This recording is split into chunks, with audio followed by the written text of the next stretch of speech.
let's concentrate on larger issues, the infrastructure space. Joining us now is Mr. Vijay Chhibber, Secretary, Minister of Road Transport and Highways. Good morning, Mr. Chhibber. Thank you very much for finding time for us in what should be very busy days for you. Well, first up, can you lay out the road traversed literally in FY15 itself?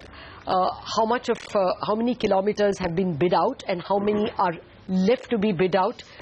How does the viability gap funding or the money spent by the ministry this year for roads compare with last year's? Good morning to you. Well, at the outset, I must disagree with your observation just before the break that the road sector is a short-term multiplier. I think, if anything, the road sector is a long-term multiplier because not only does it contribute to the economy's growth during the construction phase, but even once the roads are completed, they act as huge multipliers to the economy on a long-term basis. For the current year, we have a plan for awarding 8,500 kilometers, which is a very major and a very ambitious program. We have already awarded over 6,000 kilometers by now. We had crossed 5,300 at the end of January. And we hope to do something in excess of 7,000 kilometers by 31st of March. Okay. As regards completion, we have a target of a little over 6,000 kilometers. We had crossed 3,200 kilometers by January. By now, we would have crossed 3,500. We would get a more accurate fix by the end of the month. And by 31st March, we should be in excess of 4,000 kilometers of constructed roads. When I said that it was all in all, it's been... Okay, sorry. When I said it was a short-term multiplier, I didn't deny that it will also be a long-term multiplier. It is just that more than any other infrastructure, this can immediately set off demand for perhaps cement, concrete, metals, labor, and therefore generate demand. But be that as it may, I also wanted a fix on how much money was spent by the government itself or the NHAI. The amount, how does it compare with the previous year? No, the expenditure is very robust. It's in excess of 40,000 crores. Now, but all in all, the sector would be spending something like 70,000 to 80,000 crores. The real challenge is not how much we spend in 1 year. The real challenge is whether we can roll this out over 3 or 4 sustained seasons. And therefore, the target for the next 2 years is to do 20,000 kilometers of road, for which the expend would be in excess of 2.2 lakh crores. And that is a substantial amount of money being infused into the economy. Okay. We are also looking at innovative ways to bring back the private players into the road sector. We have recently launched a hybrid annuity program. 13 projects have been identified with a kilometerage length of 1,100 kilometers. We hope that with this hybrid annuity, where 40% of the cost is infused by government as a construction-linked support, and balance 60% is brought in by the private player. We hope that through this mechanism, we would be able to bring back the private sector and the lenders into the road sector. Okay. In the previous PPP projects, how much was the government contribution? I mean, this 40% compares with what in previous plans? Well, the problem in the previous plans was that we were providing the support, the VGF support, but we were not getting enough takers for PPP projects. Okay. We believe that with this hybrid annuity, where even the private sector investment would be guaranteed through annual or biannual payouts, we believe that there would be a comfort. We have taken away the traffic risk in this model from the concessionaire and from the lenders, and we believe that this was a major reason why there was shyness for PPP projects in the past. Okay.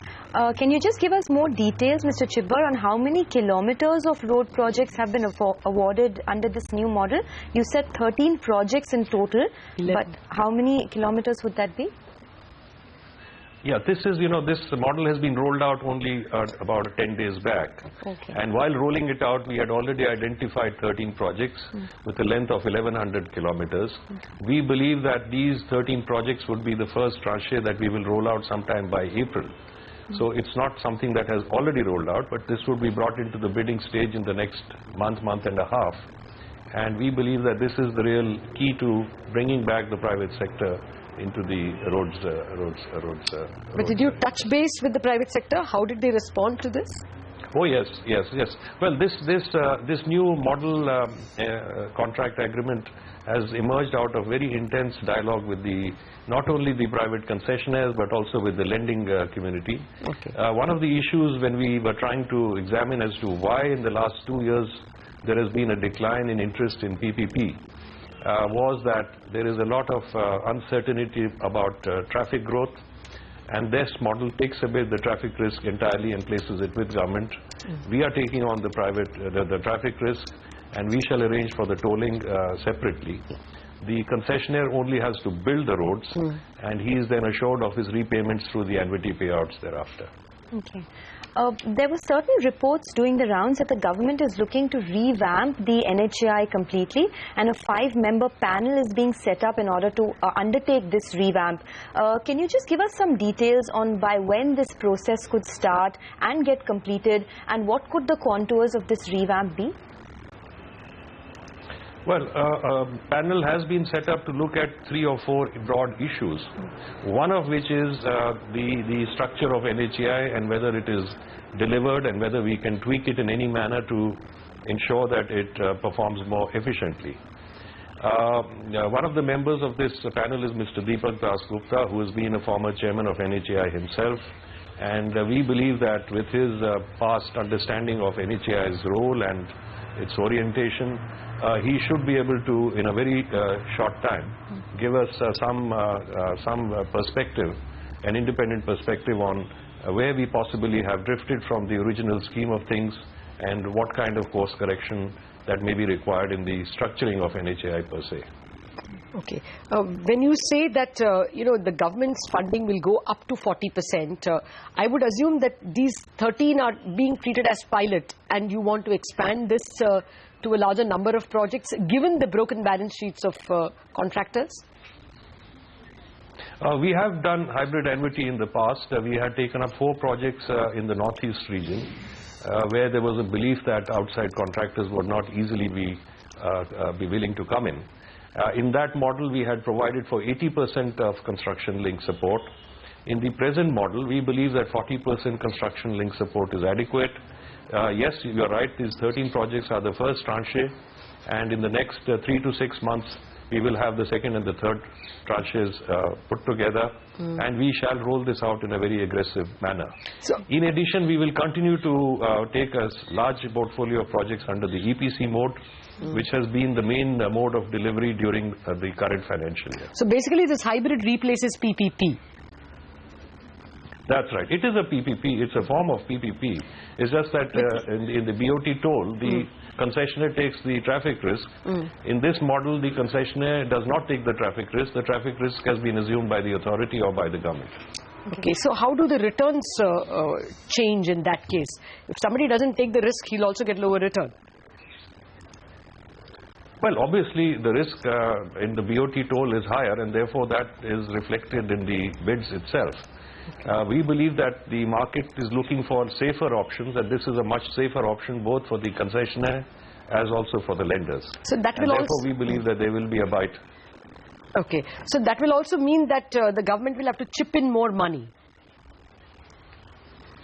No, even in the BOT toll projects, we were providing VGF support up to 40%, so it's not that we were not providing the support.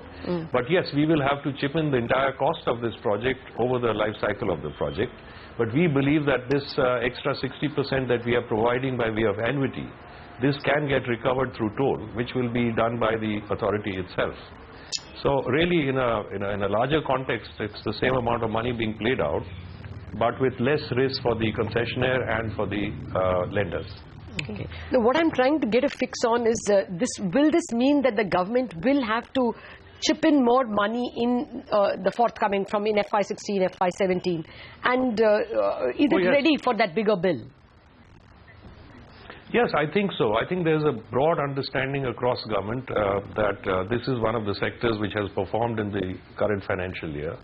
and it is also one of the sectors which is able to absorb higher outlays. And I'm sure you'll find a reflection of that in the budget that the Finance Minister would be presenting shortly. There is no doubt in my mind that the road sector will get a higher outlay, and it deserves a higher outlay. Also that you have to look at this hybrid annuity model as an alternative to the EPC, which has been the main mode during the current financial year. In the EPC, there is an upfront payout for the cost of the entire project. So if we had continued down the EPC route in the next 3 years, the government would have to spend this 2,20,000 crores directly itself. Whereas under the hybrid annuity, at least 60% of the cost is a deferred payout, and therefore there is no need for such huge infusion of government money in the next 2-3 years. It gets phased out over the next 10-15 years. So over the next 2 years, you said this 20,000 kilometer target that you have, how much of it will be through the EPC model? Well, the current year almost 90% has been through the EPC model. The current year minus the PPP, we have got a bite only for about 500 kilometers. The rest is entirely on EPC.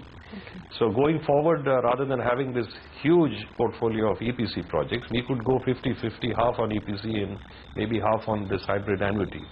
So the next year at least 4,000 kilometers can come out of hybrid annuity.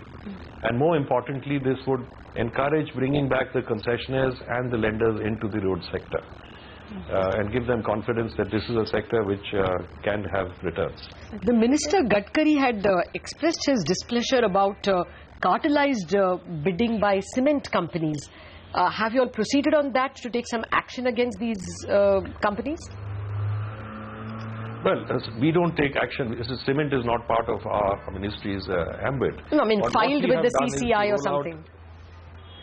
No. What we have done is slightly different. We have created an electronic platform for trading in cement. Okay. It's an electronic marketplace which allows the small cement manufacturing units, which are not having very high capacity utilization, to offer their services and their products through this electronic marketplace. And we are trying to bring the construction industry, and particularly the road construction sector, directly in touch with the manufacturers, so that this cartelization that is beginning to take place is addressed. Okay.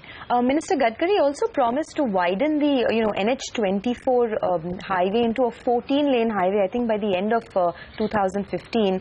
When will the bids for this road widening project be out, and how confident are you of this project widening going through? Because in the past, I think 3 to 5 years, several proposals have been floated, but none of them have actually fructified. Well, the RFQ has already been floated by NHAI.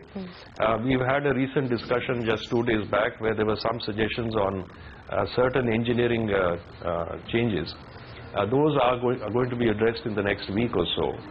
So we believe that in the next 3 months this project will roll in terms of the bidding process. And obviously it will take time. It's a fairly ambitious program. The construction period would be 3 to 3.5 years. But it's time, you are right, that we have delayed this project for quite some time. It's an important artery. It's got a huge traffic flow on this artery, and we need to address this very, very quickly. Leave us with some numbers, Mr. Chhibber. How much was FY15 road ministry expenses by the government compared to FY14, and how much might FY16 be? Certainly, FY16 is going to be much, much higher. As I said, the budget allocation itself is going to be higher. In addition to the budget allocation, there's going to be a huge amount of borrowing which is going to start from 15-16, 16-17, because the expend on EPC is going to be substantially stepped up. While this year the expenditure per se has not been so high because the big portfolio of projects that have been bid out during the year, the real cash flow to these projects would actually be taking place now. Okay. So the next 2 to 3 years is going to be the period where there's going to be a huge step up in gross budgetary support, as also a huge amount of step up in the NHAI's borrowing program. All right. We will look forward to those numbers in the budget. Mr. Chhibber, pleasure speaking with you, sir. Thank you very much for joining us.